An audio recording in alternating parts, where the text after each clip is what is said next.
हमारे चैनल को सब्सक्राइब करें और बेल आइकन दबाएं।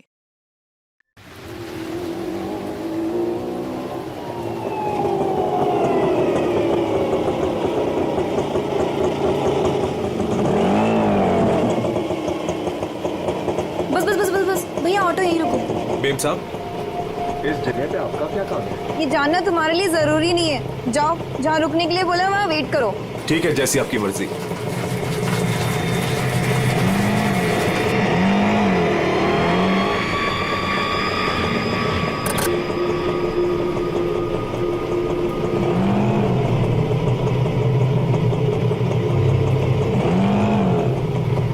अरे तुम गए नहीं अभी तक, जाओ। जी मेम साहब।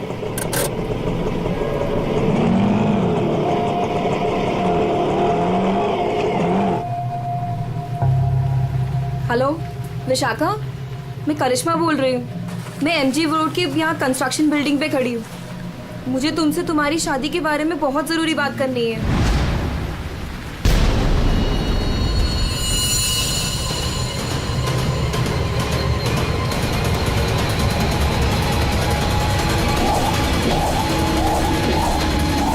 मेम साहब, मेम साहब, मेम साहब, कहाँ चली गई?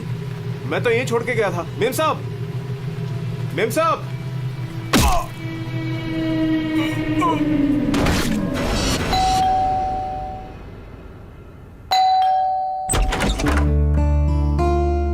अरे आप इतनी जल्दी आ गए ऑफिस से आज? हाँ, आज काम कुछ कम था। ये लो, आते आते तुम्हारे लिए कुछ साग सब्जियां लाया हूँ और इसे फ्रीजर में रख दो। विशाखा के लिए लाया हूँ, उसे आइसक्रीम पसंद है ना। आज आपकी लाडली ये खाने वाली नहीं है। पर क्यों? आज सुबह से ही उदास है, खुद को कमरे में बंद कर रखा है और खाना भी नहीं खाया उसने। तुमने उसे कुछ कह दिया क्या? मैं क्या कहूंगी, लेकिन हाँ, आज सुबह किसी का फोन आया था।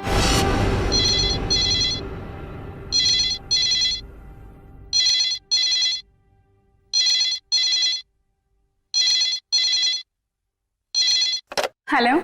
हेलो, विशाखा बोल रही हो? जी हाँ, विशाखा बोल रही हूँ। देखो, मुझे तुमसे बहुत ज़रूरी बात करनी है। ये बात तुम्हारी शादी के बारे में है। शादी? कौन सी शादी? मुझे इस बारे में कोई बात नहीं करनी है। प्लीज मुझे दोबारा कॉल मत कीजिए।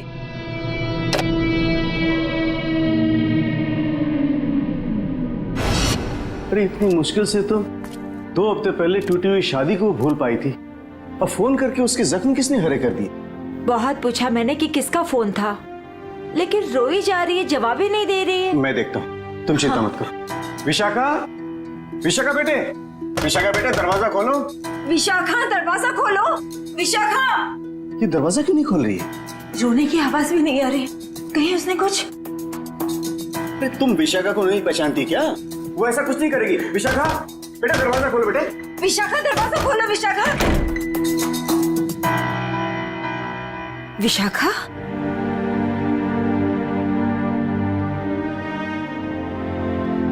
विशाखा बेटे, वो शादी वाले फोन कॉल से चिंता में है ना तू? हाँ पापा, काश मैंने उस गलत लड़के से शादी की जिद न की होती। मेरी वजह से आप लोगों को कितना अपमान सहना पड़ा। अरे नहीं बेटी, ऐसा कुछ नहीं है। उस लड़की के साथ तेरी शादी नहीं हुई, ये तो बड़ी अच्छी बात है। उस परिवार से तू बच गई बेटे। हाँ। और फिर हमारे इस लाडो के लिए इस शहर में कोई लड़की की कमी है क्या? हाँ? और क्या, हमारी विशाखा है इतनी प्यारी कि कोई भी लड़का इसे देखते ही पसंद कर लेगा। नहीं माँ, इस बार अपनी पसंद पे भरोसा करके मैं कोई गलती नहीं करना चाहती। आप लोगों की पसंद पे ही मेरी मंजूरी है। अरे हाँ सरिता, कल ठीक 3 बजे लड़के वाले विशाखा को देखने आ रहे हैं, तुम तैयार रहना। आपने पहले क्यों नहीं बताया? ओहो श्रीमती जी, तो अब तो बता दिया ना। हाँ? पापा, मुझे भगाने की बहुत जल्दी है ना आपको? मैं क्यों नहीं, अब इसकी शादी हो जाएगी तो इस कमरे को मैं अपना स्टडी रूम बना लूंगा। अच्छा, तो मैं भी अपना रूम लॉक करके जाऊंगी ससुराल।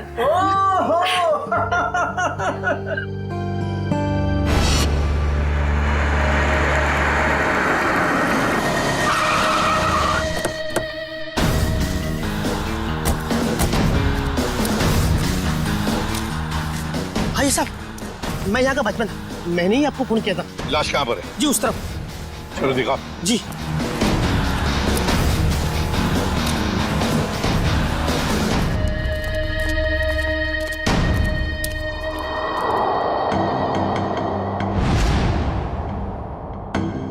ये ईंटें निकालो।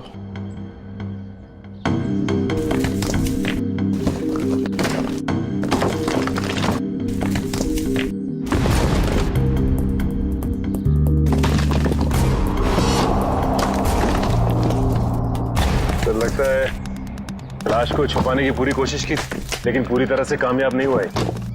हाँ, छुपाने की तो बहुत कोशिश की है, मगर जरूर कुछ ना कुछ तो भूल गया है वो। कोई ना कोई सुराग तो हमें जरूर मिलेगा। वैसे लाश ज्यादा पुरानी नहीं दिख रही है। एक काम करो, बाहर निकालो इसे आराम से, संभल के।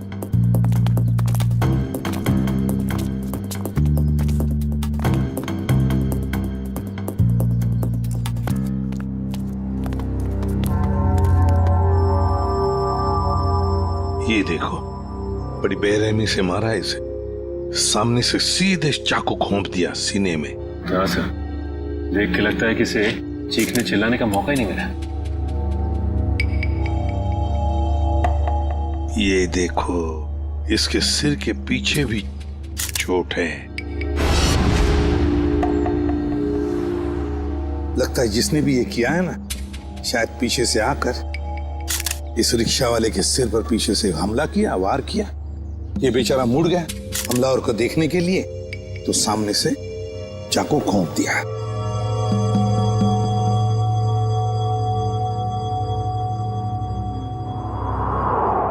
जेब में कुछ भी नहीं। लेकिन सर, कोई रिक्शा वाले को क्यों मारेगा? फ्रेडी, इस रिक्शा वाले को पैसे के लिए तो कोई नहीं मारेगा। हो सकता है इस रिक्शा वाले का किसी के साथ झगड़ा वगड़ा हुआ होगा या आपसी दुश्मनी हो, लेकिन अगर इसकी लाश यहाँ पर है, रिक्शा कहाँ पर होगी?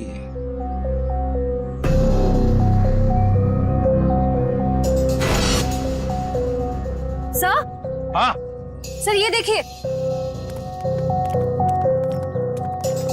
सर, ये खून की बूंदें और घसीटने के निशान हैं।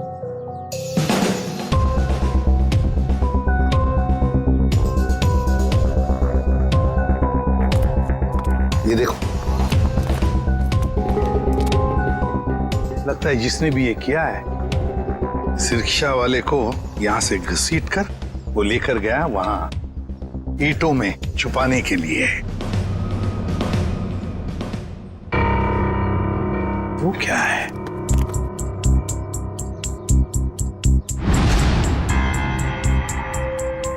किसी आदमी की घड़ी? अरे ये तो काफी महंगी घड़ी है। शायद रिक्शा वाले की होगी। नहीं फ्रेडी, ये इस रिक्शा वाले की घड़ी नहीं लगती। इतनी महंगी घड़ी है ये, 1,00,000-1,50,000 की तो घड़ी है। तो फिर सर, शायद उसी की होगी जिसने रिक्शा वाले को मारा है। वो तो ये भी सकता है कि घड़ी उस आदमी की हो जो ऑटो में बैठा था। इतनी कीमती घड़ी पहनने वाला आदमी रिक्शा में नहीं जाएगा, मुझे नहीं लगता। देखो, और भी कोई सुराग मिलना चाहिए। देखो जरा आसपास।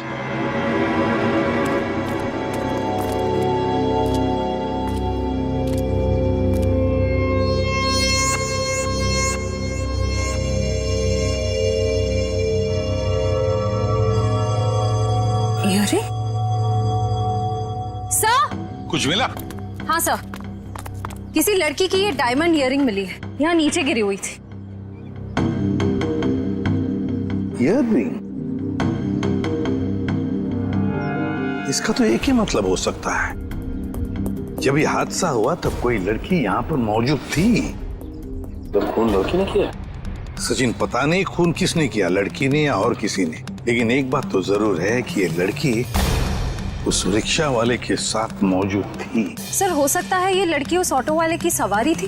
लेकिन लड़की यहाँ ऐसी जगह क्या करने आई थी? कुछ न कुछ तो और ही चक्कर है। जो भी हो, उस हादसे में जरूर हाथापाई हुई होगी, जिसकी वजह से वहां पर वो घड़ी मिली और अब ये इयररिंग। ये केस तो बहुत पेचीदा हो गया है।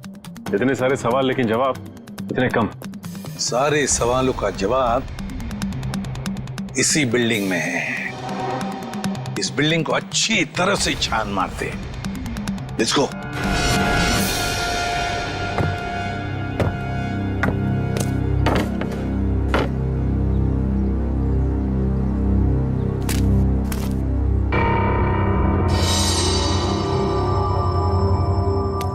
सर। हाँ सचिन,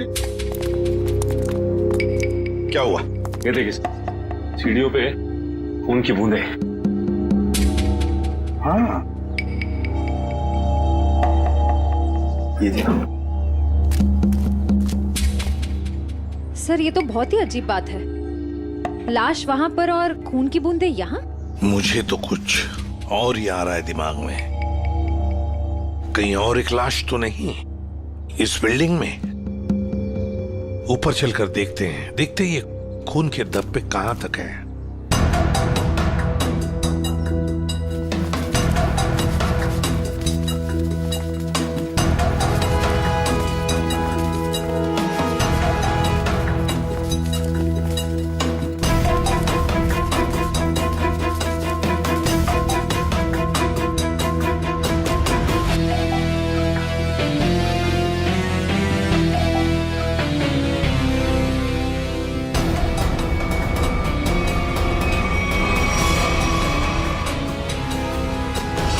भाई साहब मैं तो कहता हूँ अभय और विशाखा एक दूसरे के लिए बिल्कुल सही है। दोनों के ख्यालात मिलते जुलते हैं, दोनों का स्वभाव एक है और वैसे एक साथ स्कूल में पढ़ चुके हैं। बेटा तुमने हमें बताया नहीं कि तुम अभय को पहले से जानती हो? नहीं पापा, अभय मेरी क्लास में नहीं थे। वो क्या है ना अंकल, हम दोनों की क्लासेस सेम थी पर सेक्शन अलग अलग थे। आप सेक्शन ए में थी और मैं सेक्शन सी में था। बात यह है ना जी, अभय के लिए एक से बढ़कर एक खानदान से रिश्ते आ रहे हैं, लेकिन इससे मना कर दिया है। स्कूल के वक्त से ही आपकी बेटी से प्यार करता है, लेकिन कह नहीं पाया, इसलिए आज मुझे आना पड़ा कहने के लिए। पापा प्लीज, आप मुझे एम्बैरेस कर रहे हैं। नैना और अनुष्का कैसे हैं? स्कूल टाइम से तुम्हारे बेस्ट फ्रेंड हुआ करते थे वो लोग। हाँ, नैना भी बेंगलोर में जॉब कर रही है और अनुष्का की रिसेंटली शादी हो गई है मसूरी में। सुना है बहुत ही खूबसूरत जगह है वो। जी। वैसे तो साउथ अफ्रीका भी बहुत ही सुंदर जगह है। 25 साल पहले हमने हमारे हीरो का बिजनेस वहां शुरू किया था और आज यहाँ तक ले आए उसे। आप लोग बैठिए, मैं आप लोगों के लिए चाय वगैरह लेकर आती हूँ। आप लोग बैठिए, हम आते हैं।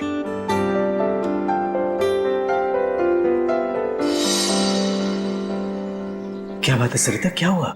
देखिए, लड़का और परिवार तो मुझे अच्छे लग रहे हैं, लेकिन एक बार आप साफ साफ पूछ लीजिए, लेन देन की जो भी बात है। सरिता क्यों चिंता करती हो? देखो मुझे नहीं लगता कि धीरेन्द्र जी की कोई मांग है, और अगर होगी भी तो हम मांग पूरी कर देंगे ना। देखो सरिता, मेरी पेंशन है, तुम्हारे जेवर है, और अगर जरूरत पड़ी तो हम ये मकान बेच देंगे। आखिर हमारी एक ही बेटी है। ओफो, आप एक बार पूछ तो लीजिए ना, कहीं कोई बड़ी मांग रख दी तो।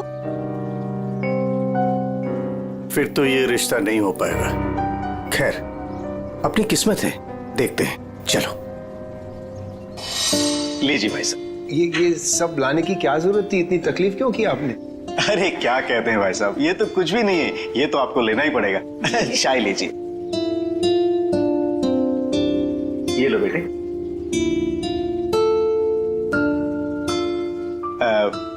भाई साहब अगर आप बुरा न माने तो कुछ देर हम लोग बाहर चल के आपस में बात कर लेते हैं। अरे इतने में बच्चे भी एक दूसरे से बात कर लेंगे। अरे ये तो बहुत अच्छी बात है, चलिए।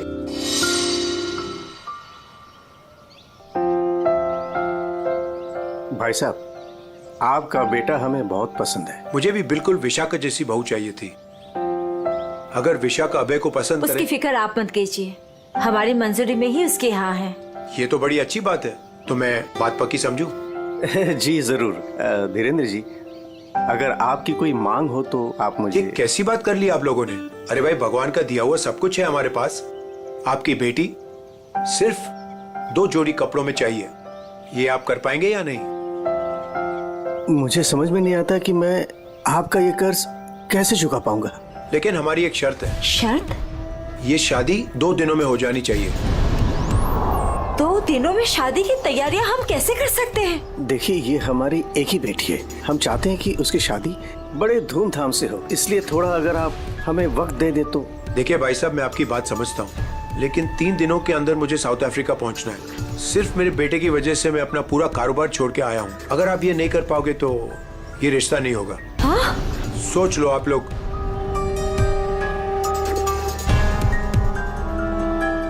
ठीक है भाई साहब, ये शादी परसों ही होगी। ये तो बहुत अच्छी बात है, मुबारक हो। देखिए, आप शादी की तैयारियां कीजिए, पैसे की चिंता न कीजिए, वो हम करेंगे।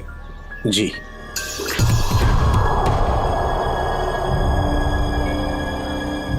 कैसे? तुम चिंता मत करो सरिता, भगवान की जो मर्जी है वही होगा। चलो शादी की तैयारी करते हैं।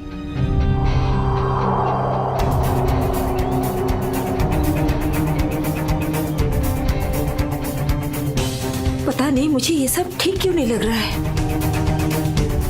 शादी ब्याह जैसी चीज जल्दबाजी में करना, कहीं हम गलत निर्णय तो नहीं ले रहे?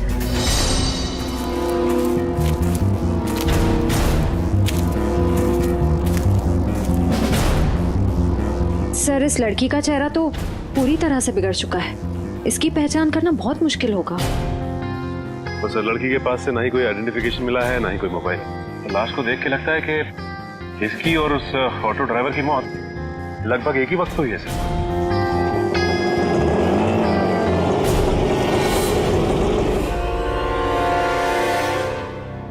सर, ये लावारिश रिक्शा यहाँ से थोड़ी दूर पे खड़ी हुई थी, लोगों ने मुझे बताया। और सर, ये रहे रिक्शा के पेपर्स। वो लाश इसी रिक्शा ड्राइवर की थी, चमन नाम था उसका। और सर, ये फोटो भी लगी उसकी। हाँ, चमन खुद मालिक था इस रिक्शा का। और कुछ मिला? हाँ सर, मोबाइल मिला है सर, लेकिन सर बैटरी डाउन है इसकी। ठीक है, कोई बात नहीं, इसमें से हमें बहुत कुछ इंफॉर्मेशन मिल सकती है।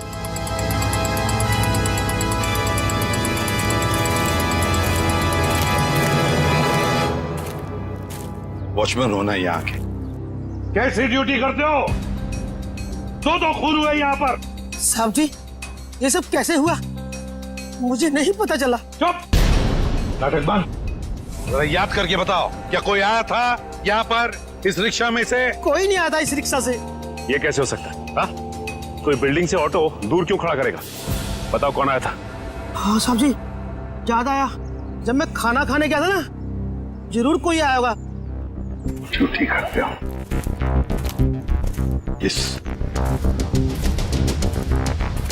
इस चमन की पूरी कुंडली निकालो। हाँ अभिजीत।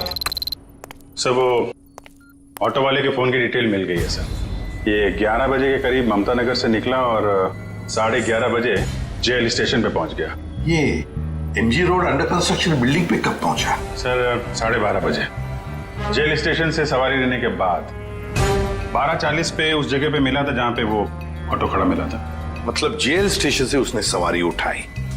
तो फिर अभिजीत, उस वक्त दो मोबाइल फोन होंगे उस रिक्शा में, एक रिक्शा वाले का और शायद इस सवारी का भी।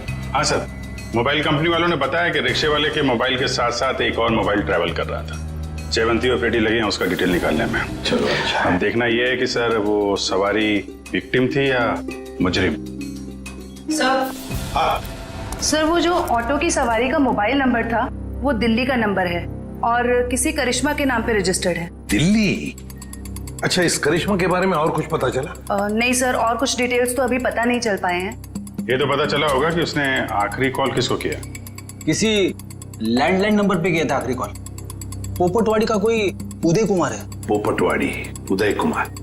पंकज, काम करो, इस दिल्ली वाली करिश्मा के सारे डिटेल निकाल लो, पूरे के पूरे डिटेल। और अभिजीत, इस पोपटवाड़ी के उदय से मिल लेते हैं, पता तो चले ऐसी भी क्या बातें हो रही थी करिश्मा और उसके बीच में। इसका चेहरा तो बहुत बुरी तरह से बिगड़ गया है, एकदम तहस नहस हो गया है। सर, इनके फेस को हम रिकंस्ट्रक्ट नहीं करवा सकते? बहुत मुश्किल काम है तारिका, बहुत वक्त लगेगा। हाँ, लेकिन एक बात जरूर पता चल गई। ये पता चल गई कि ये काम क्या करती थी। क्या काम?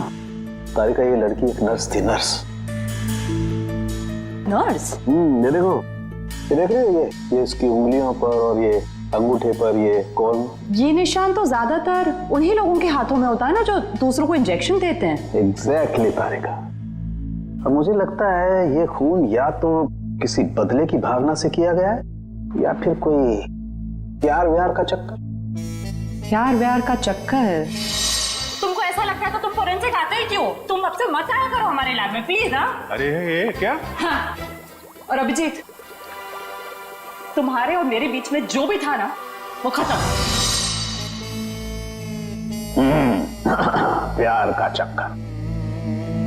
सीआईडी, यहाँ सब कुछ ठीक तो है ना? देखिए आप फिक्र मत कीजिए, हमें पता है आपके घर में शादी का रस्म चल रहा है, लेकिन देखिए बात कुछ ज्यादा नहीं है, सिर्फ 2 मिनट की बात है। एक बात बताइए, कल लैंडलाइन पे कोई अनजान फोन आया था आप? हाँ, मेरी बेटी विशाखा ने फोन उठाया था। जरा बुलाइए ना विशाखा को। विशाखा बेटी 1 मिनट इधर आना। हाँ जी, 1 मिनट। जी पापा। बेटे ये हाय विशाखा, शादी मुबारक हो। Thank you. हम सीआईडी से हैं, मैं इंस्पेक्टर श्रेया। कल सुबह 10 बजे लैंडलाइन पे एक कॉल आया था। जी आया था। किसका फोन था? किसी करिश्मा का फोन था, बट मैं उसे नहीं जानती। अगर तुम उस लड़की को नहीं जानती हो तो उसने तुम्हें क्यों कॉल की? दरअसल वो मुझसे मिलना चाहती थी, पर मैंने उसे मना कर दिया। तुम तो कह रहे हो तुम उसे जानती तक नहीं, फिर भी वो तुमसे बात करना चाहती थी। कोई ना कोई तो वजह जरूर होगी, हैं? बताओ। शायद वो मेरी शादी के बारे में कुछ बात करना चाहती थी। क्या क्या बात करना चाहती थी? कुछ बताया उसने? जी, तब तक तो मुझे भी नहीं पता था कि मेरी शादी होने वाली है। वो शायद मेरी पिछली शादी के बारे में बात करना चाहती थी। मतलब विशाखा, तुम्हारी पहले भी एक शादी तय हो चुकी थी जो टूट चुकी है। देखिए प्लीज, अगर इस बारे में इस वक्त बात न करें तो अच्छा होगा। बड़ी मुश्किल से उस सदमे से ये उभर पाई है। प्लीज। पापा, इट्स ओके, मुझे उस बात से कोई फर्क नहीं पड़ता है। पर आप इस फोन कॉल के बारे में मुझसे इतने सवाल क्यों पूछ रहे हैं? दरअसल बात यह है कि करिश्मा नाम की उस लड़की का। एक मिनट मैं समझाता हूँ। देखिए ये करिश्मा जिसने फोन किया था यहाँ पर, हम उससे मिलना चाहते हैं एक केस के सिलसिले में। ये करिश्मा कोई मुजरिम है क्या? क्या इसने कोई जुल्म किया है और ये मुझसे क्यों बात करना चाहती है? देखो करिश्मा मुजरिम है या नहीं ये अब तक तय नहीं हुआ है। खैर छोड़ो, आप लोग शादी की तैयारियां करो। और विशाखा, हम सब की तरफ से शादी मुबारक हो। Thank you.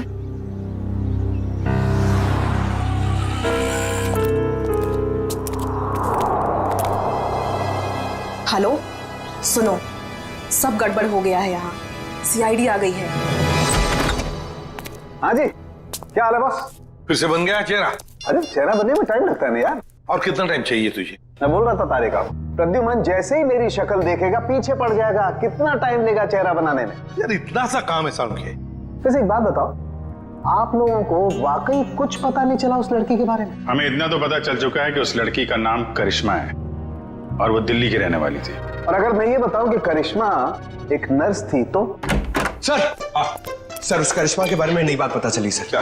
वो दिल्ली में 10 स्टार हॉस्पिटल में नर्स है। लो, ये बात अब बता रहे हैं, मैं कब की बता चुका ये बात। 10 स्टार हॉस्पिटल दिल्ली। वाह यार अभय, बड़ी सुंदर दुल्हन मिली है तुझे, सच्ची।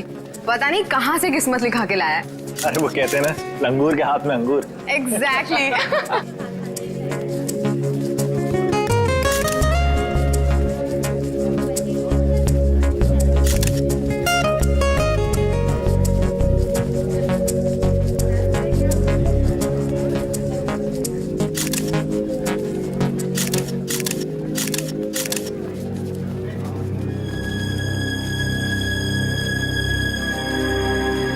उदय जी आप रो रहे हो, सब ठीक तो है ना? ये तो खुशी के आंसू हैं। आज अपने बेटी को दुल्हन बना जो देख पा रहा हूं मैं, इसलिए। आपसे कुछ बात करनी थी। हाँ हाँ, तो कहिए ना। यहाँ कहना ठीक नहीं होगा, जरा अंदर चलिए ना। क्यों, हमसे शादी में कुछ कमी रहेगी है क्या? नहीं नहीं नहीं नहीं, वो सब ठीक है, A1। देखिए सारे मेहमान आ रहे हैं, अगर हम यहाँ से चले गए तो कुछ परेशानी हो जाएगी। फेरे हो जाए, उसके बाद दोनों बैठ करके बातें करते हैं। देखिए मेहमानों को छोड़िए, आप अंदर चलिए, वरना ये शादी नहीं होगी।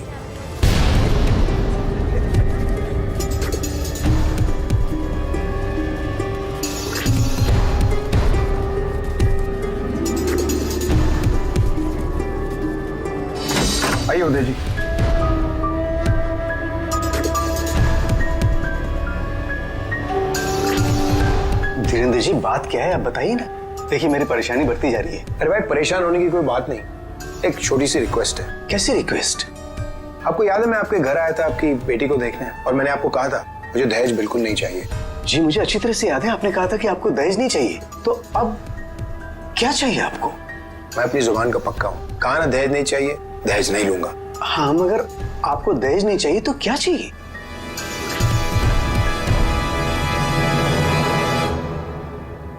किडनी किडनी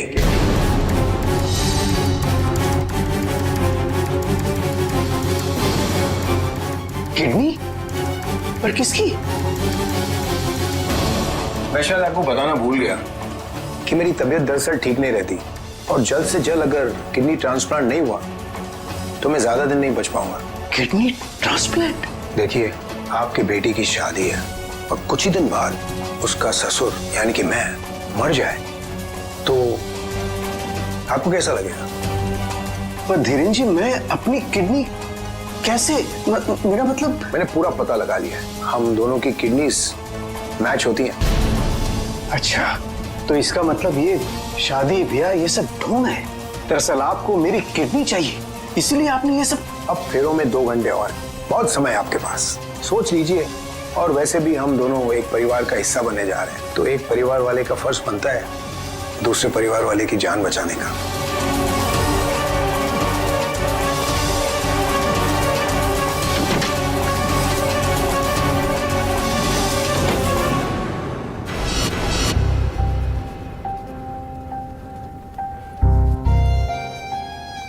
आपको दहेज नहीं चाहिए तो क्या चाहिए?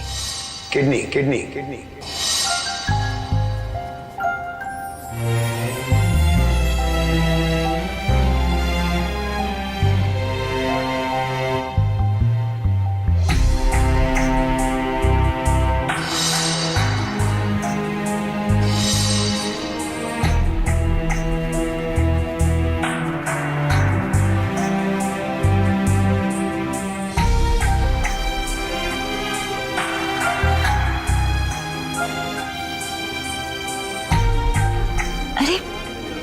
कहाँ चले गए थे आप? कुमार साहब आए हैं अपनी पत्नी के साथ, वो आपको ढूंढ रहे थे। सरिता आओ मेरे साथ, 2 मिनट तुमसे बात करनी है। चलो।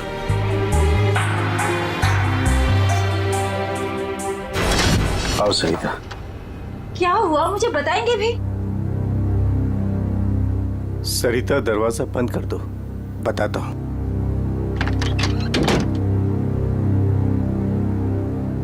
अभी तो बताइए, मुझे बहुत घबराहट हो रही है। धीरेन्द्र जी ने मुझसे कुछ मांगा है। पता था मुझे कि ये शादी दहेज लिए बिना हो ही नहीं सकती।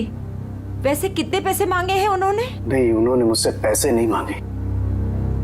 तो फिर? सरिता उन्होंने मुझसे मेरी किडनी मांगी है। किडनी? हाँ सरिता। हे भगवान, इसका मतलब ये सब शादी वादी ढोंग है। वो आपकी किडनी लेना चाहते हैं? मुझे भी यही लग रहा है। ये अचानक से उनका मेरे घर आना, फिर 2 दिन में शादी और अब ये सब कुछ। सरिता मुझे तो इसमें बहुत बड़ी साजिश लग रही है। तो क्या अब हमारी विशाखा की शादी फिर से टूट जाएगी? अगर मैंने किडनी नहीं दी तो ऐसा ही होगा। ना सरिता तुम मत रो।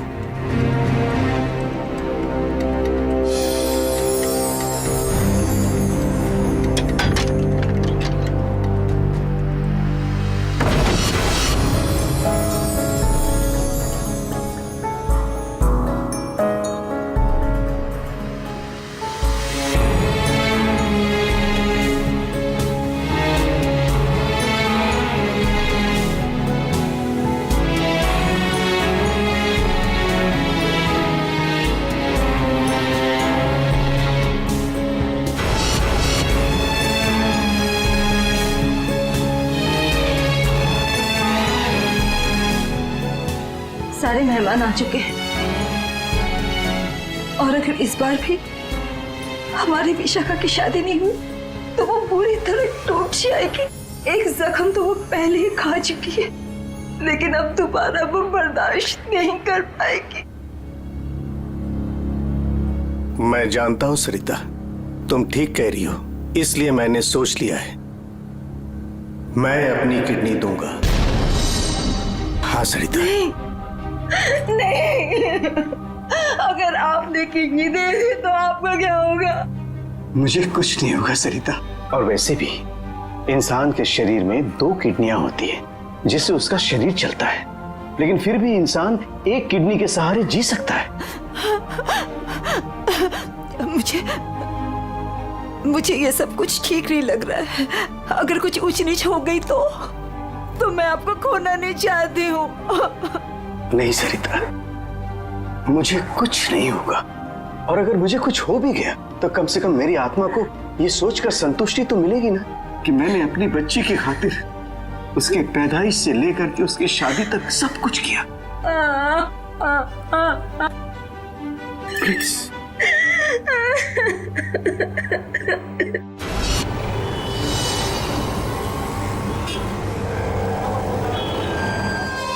हेलो सर, मैं अनुज, इस हॉस्पिटल का डीन। करिश्मा की मौत की खबर सुनकर आई एम शॉक्ड। वो बहुत ही काबिल नर्स थी। वैसे डॉक्टर साहब, एक बात समझ में नहीं आ रही है, ये करिश्मा ने अचानक से छुट्टी क्यों ली और फिर यहाँ से मुंबई चली गई? कोई खास वजह थी क्या छुट्टी लेने में? उसने छुट्टी ली और यहाँ से चली गई। अब यहाँ से जाने के बाद वो कहाँ गई, किस लिए गई, इसके बारे में हमें कुछ नहीं पता। देखिए, हम लोग करिश्मा के घर गए थे, लेकिन वहाँ से कोई ज्यादा जानकारी मिली नहीं है। क्या आप बता सकते हैं कि यहाँ पे करिश्मा को कोई सामान वगैरह पड़ा है? आप चाहें तो करिश्मा का लॉकर देख सकते हैं। जी हाँ, जरा दिखाइए लॉकर। आइए। चलिए।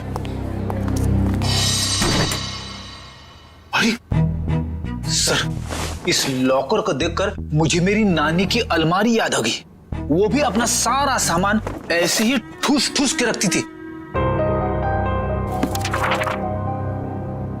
सर, ये तो किसी मरीज की मेडिकल रिपोर्ट है। किसकी फाइल है ये? दे उदय कुमार। उदय? विशाखा के पिताजी उदय कुमार? कमाल है, इस फाइल को तो हॉस्पिटल के रिकॉर्ड रूम में होना चाहिए। ये करिश्मा के लॉकर में कैसे?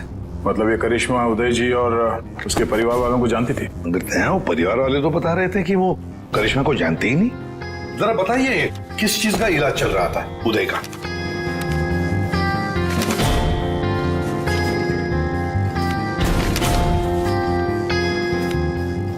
क्या डॉक्टर साहब, आपके चेहरे का रंग उड़ा हुआ क्यों है?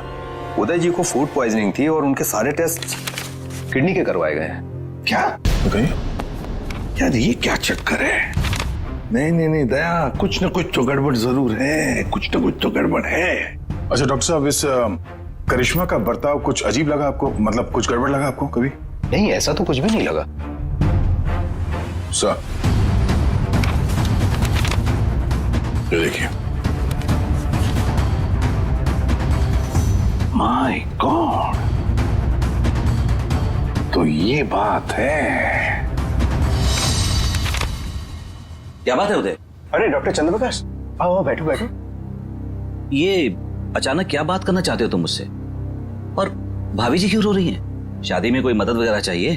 डॉक्टर, शादी की कोई बात है ही नहीं। अच्छा, तुम ये फाइल मेरी देखो ना, मेरी मेडिकल फाइल। ये फाइल चेक करके बताओ कि क्या मैं अपनी एक किडनी डोनेट कर सकता हूँ? उदय, तुम्हारी बेटी की शादी हो रही है और इस वक्त तुम्हें ये सवाल सूझ रहा है? डॉक्टर, शादी न रुके इसलिए तो मैं ये बात पूछ रहा हूँ तुमसे।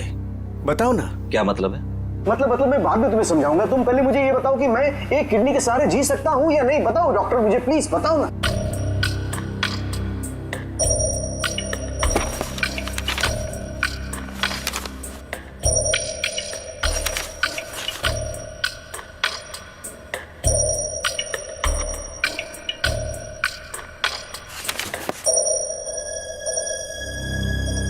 डॉक्टर, रिपोर्ट ठीक तो है ना? क्या हुआ चंद्रप्रकाश, बताओ ना कुछ मुझे। क्या किडनी देना जरूरी है? बस तुम इतना ये समझ लो कि किसी के जिंदगी और मौत का सवाल है। देखो, अगर मैंने किडनी डोनेट नहीं की ना तो मेरी बेटी की शादी रुक जाएगी। देखो उदय, तुम्हारी ये किडनी पहले से ही खराब है। क्या? सरिता, मुझे तो आज तक ये प्रॉब्लम कभी महसूस ही नहीं हुआ। कैसे किडनी फेलियर हो सकता है? क्योंकि उदय, तुम्हारी बॉडी दूसरी किडनी से फंक्शन कर रही है। आई एम सॉरी, अगर तुमने ये दूसरी किडनी भी डोनेट कर दी तो क्या? तो तुम्हारा बचना नामुमकिन है।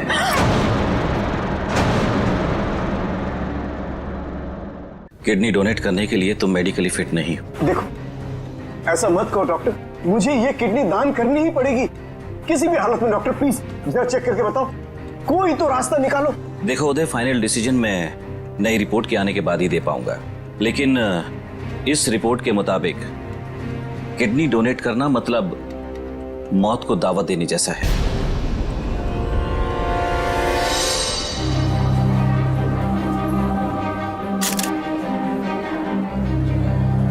आओ। क्या हुआ माँ, आप परेशान लग रही हैं? नहीं, ऐसी कोई बात नहीं। फेरे का समय हो गया है, आओ।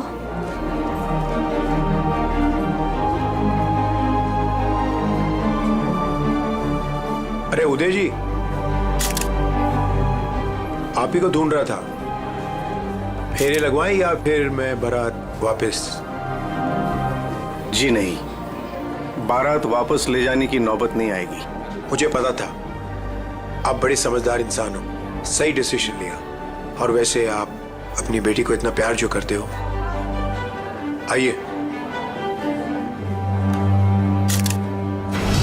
यकीन नहीं आ रहा है दया, शादी के नाम पे ऐसी सौदेबाजी। रुक जाइए। सरिता जी। जी। उदय जी कहाँ है? वो तो यही। कहाँ है उदय जी? यही तो थे, कहाँ चले गए? आप लोग यहाँ फिर से, क्या हुआ? हमारा उदय जी से बात करना बहुत जरूरी है, जरा बुलाइए उन्हें। उदय जी। उदय जी। कहाँ गए उदय जी? बुलाइए। मम्मी, पापा कहाँ चले गए? आपके पापा कहाँ हैं? इसका जवाब अब ये देंगे धीरेन्द्र जी। क्यों धीरेन्द्र जी, जवाब देंगे ना? मुझे कुछ नहीं पता।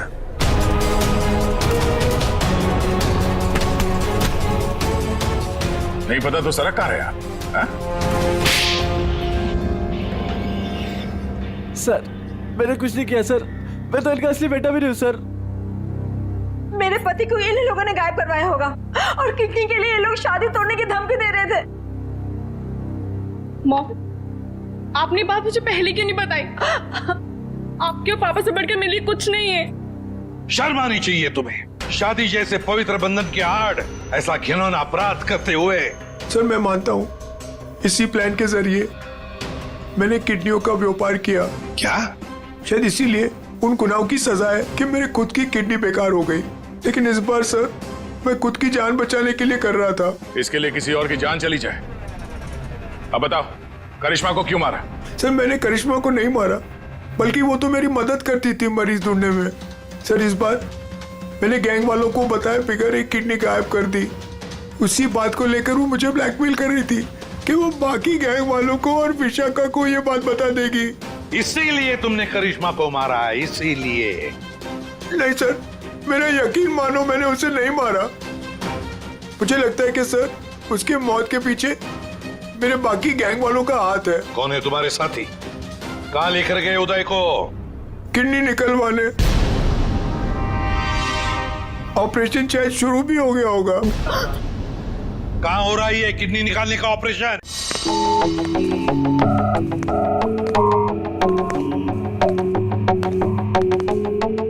चल डॉक्टर, ऑपरेशन शुरू कर। देखो तुम जो ये कर रहे हो ना, ठीक नहीं कर रहे हो। बकवास बंद कर और अपना काम कर जल्दी।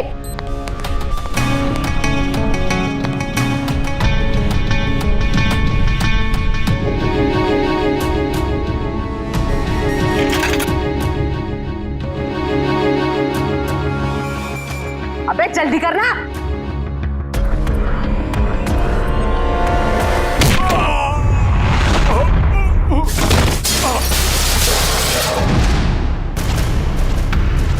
कौन है वहां?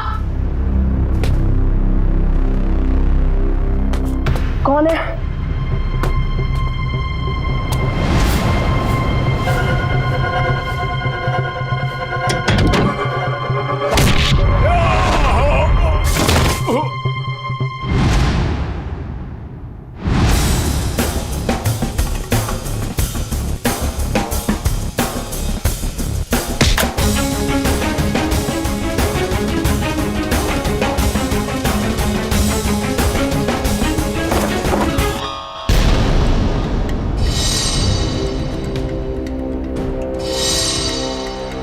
अपने जुर्म का इनाम तो लेती जाओ।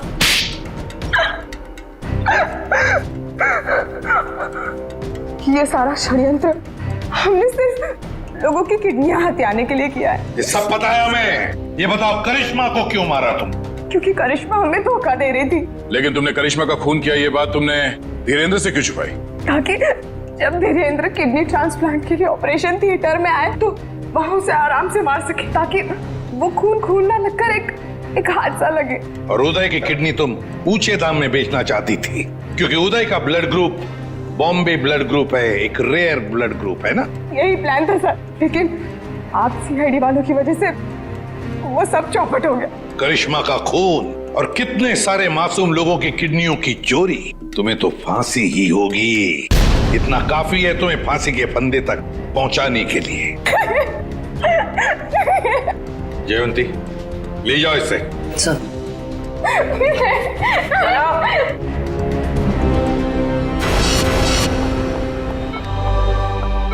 कैसे आप?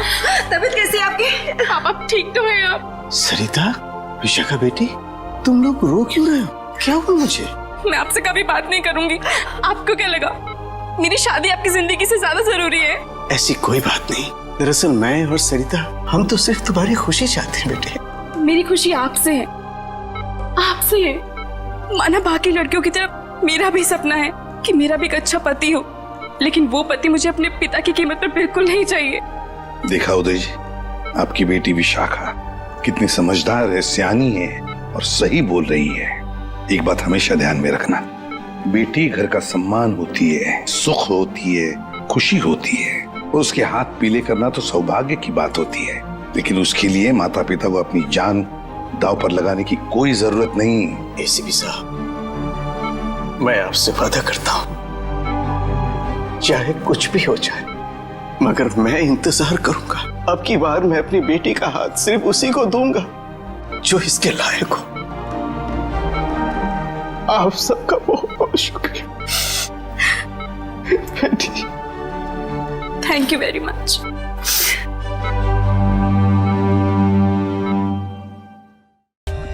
For more updates, subscribe to our channel, click the show links and enjoy watching the videos.